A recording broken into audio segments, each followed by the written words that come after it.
welcome back to Puyallup Home Pros. I'm Nikki Robbs, and this is your podcast for current and future homeowners. And today we have actually a really great treat because we get to talk to a home seller. Now, this is my friend Andre, and he just sold in March of 2026, but he had a really unique journey about selling. And so home sellers, current homeowners who are thinking about selling, this episode is for you because we did something a little bit different. So welcome, Andre. Thank you for having me on the podcast today. Yes, I have a unique journey because I think I did something that is very rare for a homeowner, not a flipper, not a corporation, in that I took advantage of my network to help get my house sold. Instead of taking a cash offer for the lowest price, I got the price up so I could actually got money for living there. Yeah. So you had bought your home when? 2019. 2019. So that was before the craziness, before overpaying, but it was also a nice market where people were that flippers were able to buy a decent home, put some nice lipstick on it, put some paint and flooring on it, and then resell for a decent income. And that was the situation when you bought. Right, because I was forced from my father to buy a home with him because he wanted to own a home again. I said yeah, and it was right out of our budget. And we knew that there was stuff that needed to get done. But, you know, we're all human, and I'm just going to make it basic that most of the stuff we never got repaired, but we did some unique add-ons that made it nice, though. Yeah, and that is a really common story. Homeowners, home buyers, they get into a home, they know what the inspection report said, but then you're unpacking and you're settling and you're living and you're adjusting, and then a lot of people never do the things that need to be done. Right, because I knew that it was going to be at least $50,000, $60,000 even back then. Yeah. And there's something to be said that there's a lot of bad contractors that are price gouging too. Mm-hmm. And you ran into some interesting quotes. All over the place. All over the place. So there are options. Now, we met because of a networking group. Right. And networking really ended up saving the bacon on this one because you put in the time to get to know people. You did one-on-ones. You talked to them about their business and their life, their kids, their dogs. You really took the time to get to know people. And then when it was time to, well, what if I needed to sell? All those relationships came into play. They did. I would say half of them because of networking, but the other half was because of referrals from the networking group, but people that didn't want to do it. Yeah. So it still ended up working out in my favor. Mm-hmm. And then also there's another thing to be said, be careful who you choose contractors, because even though it went pretty smooth, I did have one person that just dropped out and they didn't give me a reason why. Yeah. Yeah. So even when you pick great trusted people, sometimes things fall through. Right. Yeah. Now, tell me a little bit about what was inspiring you to sell when we started talking in the fall. My dad last year had a heart attack, and he had also problems with his diabetes. So he almost died twice. Oh my gosh. So there's come a point where my dad doesn't want to write a will. It's like, what am I supposed to do because we don't have a survivorship title. So what am I supposed to do when me and my brothers don't get along, right? Yeah. So, I just knew there was a lot of work to get done, and I didn't know what to do, and I didn't want to sell for cash price because then I don't get barely anything for it. So just thinking about it and then talking to you about it, and then I finally inspired, all right, maybe we could actually get this done. Mm-hmm. Other than me holding on to this house that didn't even have a furnace. Yeah. At one point, furnace did not work. Right. Yeah. And the electric bill was high from the electric heaters. Yeah. So what am I supposed to do? Make a decision. On a personal note, my personal business wasn't doing so good. I think I need a whole entire lifestyle change. Yeah. That's a good motivation to sell. So we sell, and now I'm happier than ever. Yeah. Good. Just not stressed as much. Yeah. Like tomorrow, I'm going crabbing in Westport tomorrow. Yay. Just you love to no do. one overbearing and no need to pressure. That's wonderful. Yeah. So when we were talking in December, it was, well, we could sell for this cash as is. knowing that investors will likely see this price and still want to go lower. Right. And we were looking at potential sale price, which we ended up getting really darn close to, potential sale price if it's repaired. And we came so close. I know. We came so close. But, you know, market didn't go quite as far as I was hoping in that time period. Can we discuss all the things that you repaired? Yeah, of course. Okay. Where do you want to start? Well, let's start with the first thing, that any house that you think might even fail inspection, not even fail, might get condemned. Because the number one thing to start everything before anyone does any work is that you need a furnace. You need a furnace. Without that, there's no contractor is going to do any work. Also, most home loans won't approve a home that doesn't have a heat. Right, so then we'd be only limited to cash offers, which would be terrible. Right. So, number one, we got the furnace taken care of. Right, which luckily, because of Robert Harnett from Greener Cleaner, he's, great guy. He really helped me out. If it wasn't for him, I don't know if we could even done this. Mm-hmm. Yeah, so, really got the ball rolling. So, great guy. Then everything started coming into place, calling all the contractors to get them working almost literally on top of each other in the house. Yeah. And they said they were cool with it, right? So that was good. So we got the furnace repair, brand new water here, new ducts for the furnace, installation for the furnace, installation in the attic, spray for mold in the attic and bathroom ceiling, new bathroom ceiling fan, new shower and bat faucet, new pipes, repipe the whole house with insulation. No, there's no insulation because it's PEX. Right, but it's new. No more copper pipe, no galvanized pipe. Right. You got a new sewer connection. Yes, new sewer connection. And then also we have the water connected all the way down to the Kent water utilities. If my plumber didn't do the pipe, within 2 months later, I would have had a water burst because it was cracked. Yeah. Things you don't know. Things you don't know until you get a professional in there who takes a look and says, oh, this is a problem. Right, and it was done very wonky too. Yeah. And then also on top of that, I had drywall repair because I had a crack in the ceiling, and that was not too bad. Thanks to Ryan from Two Meisters, he was able to get that done and painted the house, and it came out really nice. It did. Came out really nice. By the time you were done, it looked brand new. I didn't want to leave. I know. Here's something unique. Home sellers, listen to this, because here's something unique we were able to do because of our relationships. All the contractors got paid at escrow. Right.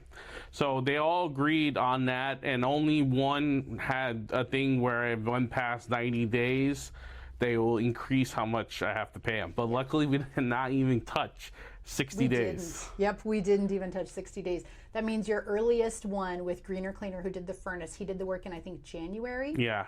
He waited until closing, which was April 16th, I think. Yeah. April 16th, from work in January to April 16th, with nothing more than a deposit, I think. No deposit. No deposit. He trusted you. Yes, and that's why I didn't play around with offers, because I know people, there was people that took loans to do this for me. Yeah. So I knew I couldn't play around with offers. If I had a decent offer, I had to take it. Yeah, and we got a decent offer pretty quickly. Just had to negotiate out a few of the finer points. A few of the finer points in the contract, but it wasn't really about the price. Well, yeah. Price was fine. There was other stuff. Fine. It was a few other things. But, so contractors, you can get paid at escrow. Right. And just most of the contractors are usually contractors that have business already and they were able to schedule stuff out. I do not recommend a contractor that has no business doing this, because this would actually hurt you because you have to wait to get paid. So usually for people that are busy, but not so busy that they can't take the thing. Right. It's almost a pro bono work. I forgot to say, I also did the chimney too. Yes. So they knocked down the chimney, built it back up, and put new flue tiles. So we have a grandfathered in wood fire chimney too. That's safe, approved, repaired, got receipts.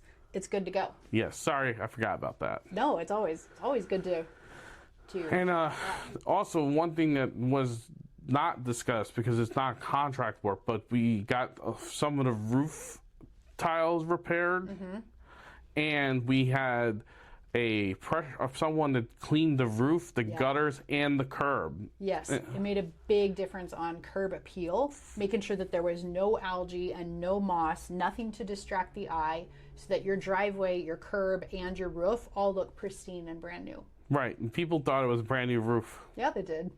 They sure did. They'd ask me all the time, how old is the roof? Well, it's not brand new, but sure isn't old.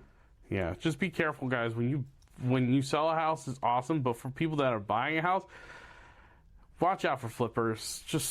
I don't like them at all because they only do cosmetic fixes. They don't actually fix any problems. Yeah, that's why you should always have a home inspection. Right. Know what you're getting into, and then always work closely with your agent on what can you do.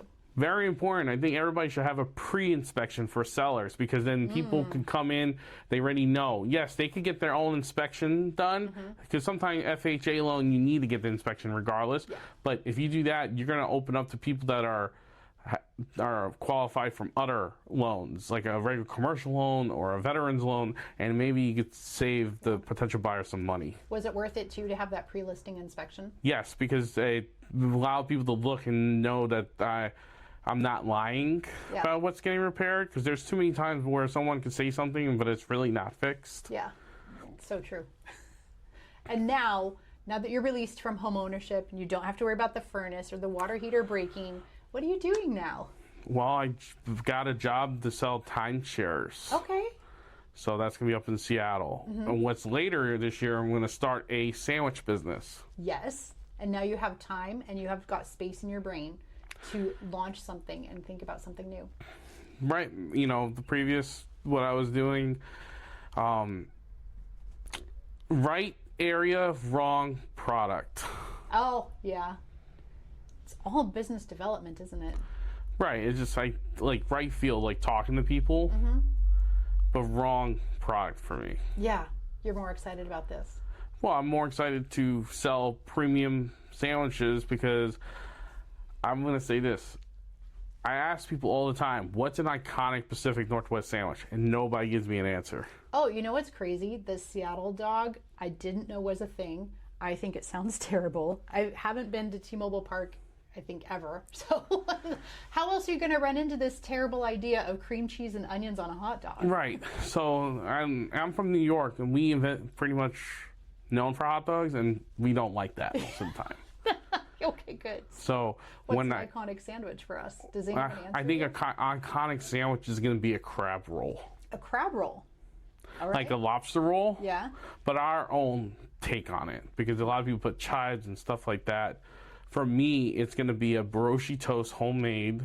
That, brioche, I make a whole, toast it, take it out. The crab is from live crab that morning, boiled, hand-picked with gloves. Yeah.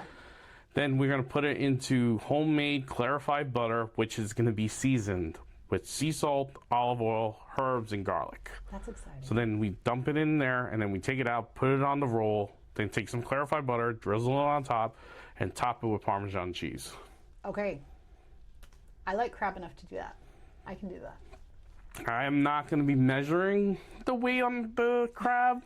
You don't have to think that, it's 4 ounces or I need another 2 ounces. No, it's going to be built to fit. It's going to be hefty. Huh? It's going to be proportionate to your bun. Right. Right? It's not going to be, a little schmear. That's only one of the sandwiches. Please find out later this year. You're going to really want so keep us posted so I can put a fresh link. I will. Yeah. When I get it started. Exactly. When it started. One thing also with the house sellers, guys, once you get it all fixed up, you're not going to want to sell, but you have no choice because you have people that are like creditors. Yes. Yep. So all of our contractors chose not to get paid from you. They called me. They called you. We had lots of conversations with a couple of people about how long will it take to get paid. How long does it take your contractor to get paid? It takes whatever time it took to do the work. Everyone's got to finish. It's got to go on the market. And I was really passionate about telling them, we're going to do everything we can to sell quickly. And you were on board with that. Right. I didn't fight you on that. I'm like, because there's some people you're going to want to try to get the most out of your money, right? But people took a gamble on you. You can't try to wait until June to get the thing. Yeah. We needed to move quickly, sell quickly, get the right offer at the right price, and it all came together. Then the contractors have to wait the entirety of the closing process, get through inspection and appraisal and all of that. So you're already looking at 60, 90 days, and that's already at their limit to what they want to wait. Exactly. When they've got to make payroll, they've got the DOR, they've got taxes to report, they've got a lot of things going on, and they know that maybe 10 to, what was the largest one, 20,000? Yeah, it's over 20,000. The largest bill was for 20,000. A brand new electrical panel, most beautiful electrical panel I've ever seen, is at that house. Yeah, I am not kidding. It's the best one I've ever seen. But that was $20,000, and that's not something you could, as a homeowner, just oh yeah, sure, 20,000, 10,000, 5,000, and we'll just repair the whole house. For this situation, getting paid at escrow was the only way all these repairs were going to happen. Right, and if I did it, there would have been a big difference in how much I would have walked away with. Probably a difference of over 100,000. Yeah. Right? Our as-is price and our repaired price was very, very different. Right. And then that funded your next thing. Yes, and that's going to be awesome. I be couldn't have done it with Nikki giving me the ideas for it. And to be honest, I've never seen an entire crew get paid at escrow. I've usually seen one contractor get paid at escrow, but this was 8. There were 8 invoices that I kept sending to the escrow company, making sure that they had them, I have them, you have them, everyone's going to get paid. This is for the sellers that use contractors. Told your contractors not to use checks, just get paid direct. Why are you guys waiting for checks? I have no idea. Please have them get their money wired. It'll just save everybody time. Has anyone asked you after closing, hey, how come I haven't been paid? No. Okay, well, we got ahead of that. Because I talked to them multiple times through the closing process. Hey contractors, we've got an offer. Hey contractors, we're under contract. Hey everybody, we are this close to closing. And FYI, contractors, if you put wire instructions on your invoice, then the escrow company will wire you your money same day. If you have pay us through check, then they will write you a check. So. And do you want to wait for the check to go in the mail, or would you rather have the money in your bank account? Exactly. You know, the guy that waited the longest ended up waiting longer because he went on vacation. No. And his check is just sitting in his mailbox. Can't get paid because it's sitting in the mailbox. So everybody, please just take the wire. Just be easier for everybody, and then everybody's happy. At least everyone's happy, and no one has come back to you or me after closing and said, how come I haven't been paid? Which is a wonderful thing. That means our communication worked, our circle of trust was really big, and our level of trust was really high. Yeah. No one has come back to me to ask, where's my check? And if they did, I would have told them to call the title company. Yeah. We were all prepared for that, and then it didn't happen. This is very important for a lot of the people that have older houses and don't have the cash on hand. Yeah. To fix it. Especially if you own your own home, why take the cash? Get it fixed. You're going to see at least, yeah, it's a pain in the ass, but you will see maybe up to $50,000 more in your pocket. Mm-hmm. It definitely worked out, even though $70,000 worth of work. You netted exactly what you needed to net to move on, and so did your dad. And now you don't have to worry about if anything happens to him. Will the house get split? Will the house go into probate? Do I have to, have long? Yeah, it's just cash now, and it makes it easier. Yeah, it does. So that's one of the major things. Is a lot of people here have a lot of houses that need to be worked on, and if you just get the contract work done, we're going to cut out these flippers. And that's what should happen, because too many houses end up having problems. And then the contractor's like, this has had to be done years ago. It's because it's been moved from flipper to flipper to flipper over the years and it's never been fixed. Most of the time it's been electrical and pipes. Yeah. Lots of pipe issues, lots of plumbing issues all over Puget Sound. I'm going to say this is not an important thing to me personally. Then sure. I had copper and galvanized pipe together. I never drank the water from my faucet until it got fixed. Mm-hmm. After I saw what was in those pipes, it was disgusting. Yeah, the water's going through that. Just for a health thing. Yes, we have some of the cleanest water in the whole country, but it doesn't matter if your pipes are bad and rusting. If they're 50-year-old pipes, you can't do anything about that. Well, theoretically, mine were almost 70 years old. Yep. Sure was. And some of my electrical looked like another couple of years it might have went up in fire. Yeah. It is crazy how bad those electrical panels can look now.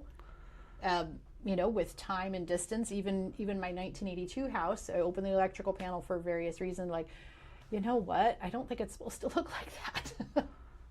Yeah, luckily it looked good. Just the circuit breaker was old. Yeah. So, and I also got the water heater done. It was literally at its last year that it could operate without it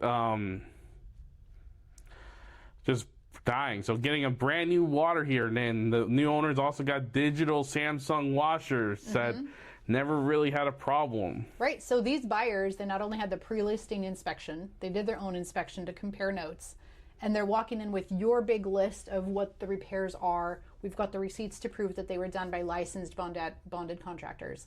They're moving into a house that really should have no issues for 10 years minimum. Yeah, the only thing they could have maybe, if they wanted to, maybe it was a refloor. That's pretty much it. Yeah, and flooring in the style of house that you had with the amount of flooring necessary, that's doable. That's so doable. That can be, I know a guy, right? That's an I know a guy level of work. Right, and that was the only thing. Like, we cleaned the curb, right? And this is for a lot of sailors. You could do all the work in your house, but if your front of your house doesn't look good... Right now, that house, if you go where it is, you can, and just take a look, it is the nicest curb on the whole block. Curb appeal goes all the way to the curb. Yeah. It sure does. Well, is there anything else you think a seller might need to hear from your experience? Choose a real estate agent that is good for you. So that means don't choose the first one that you did. That's the mistake I made when buying the house. Do you think that could have worked out differently if you'd interviewed more people? Yes. In 2019? Because I could have looked more. I would have taken a house that was further south, right, or east, that had no repair needed to be done. Okay. That should have been what I should have done. Because it would have been nice to go, and then now when I sell it, I didn't have almost $70,000 worth of repairs. That's the only thing I would have said differently. Yeah. Make different choices back in 2019. Yeah. Yeah. If only, right? If only we could all be so lucky to time travel. Yeah, everybody wish bit. they could go back in time and change things what they did. Yep, just a little bit. You can only fix the problems that come up now. That's true. I'm so glad we were able to get through it, get exactly what we needed, that we had friendly contractors that worked with you, worked with me, trusted the process, that we got a good offer when we did. Yeah. It all worked out. I also think it's very important that having friendly contractors that answered their phones and didn't get mad for waiting an extra week is important too. Yep. Hey, contractors, answer your phones. Yeah, there was a few times where I couldn't reach people and it was pretty frustrating. Yeah. But also the price gouging. Guys, please shop around and don't go off the first ones at Google. Find some smaller contractors. And be careful of the mold remediation guys. They're more of rebuilding. They want to knock stuff down when it's not necessary. There are many options when it comes to mold remediation. What's right for this house may not be right for this house. Right. And just like roofing. Right. Just be careful who you choose. That's because sometimes they want to do extra work that is not needed. Make sure you're clear about your goals with your contractors. Right. Just don't do whatever they say, because they're going to do what they want to do to make money. Sometimes. So that's why you have to shop around. Shop around. Awesome. Well, thank you so much for being here today. Of course, Nikki. No problem. You got me through a very stressful time. Yep. You look happier now. Yes, I am. There. That's what matters. Yeah. Yeah, it was crazy, Nikki. It was crazy. Thank you so much for joining me here on Pulip Home Pros with my guest Andre. Something we forgot to say while filming, but we wanted to reiterate, this was one of the smoothest closings I have ever experienced.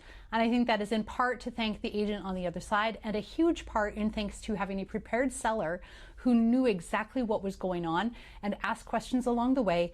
And of course, our amazing contractors who worked with us the entire time with high levels of communication and high levels of trust. So thank you to everybody that worked on Andre's house. I will be shouting you out and giving you credit in the show notes. So share away. You made somebody really happy and made their dreams come true. Thanks.